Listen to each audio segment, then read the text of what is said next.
The 1920s was a time when jazz, which originated in the black community, was moving from small dives and smoky bars into the mainstream. And a big part of that movement was Gennett Records in Richmond, Indiana. Richmond was open to all kinds of music, all kinds of musicians.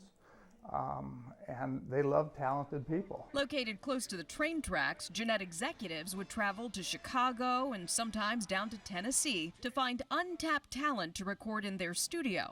Many of them black artists that the world would come to know. The New Orleans Rhythm Kings, also out of Chicago, King Oliver and his Creole Jazz Band. Oliver and Armstrong also recorded other places a little bit later, but they started here at Gennett. And yes, he's talking about that Armstrong, Louis. Hello, Dolly. This is Louis, Dolly.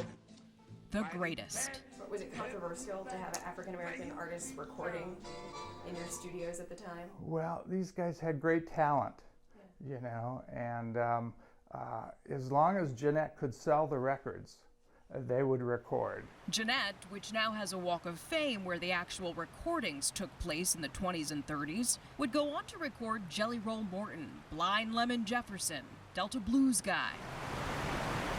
Using the mills in the area to power recording at first, and then there was electricity. They would record the same song 3 times in a row and then pick the best one, and then go to the next song, record it 3 times. That way they get the timing down. If there's any flubs, there's no cutting and pasting. You know, it had to be perfect from the second number 1 to the 3-minute mark. For about 20 years of recording, the only color Gennett saw was green. A record would cost, you know, 75 cents or $1, and people were only earning 50, 60 cents an hour at that time, factory workers. That is until the Depression hit and radio answered. And that shut down the Gennett recording studio and its parent company, Star Piano. But not before they exposed the country to some of the most incredible black jazz musicians and gospel artists, too.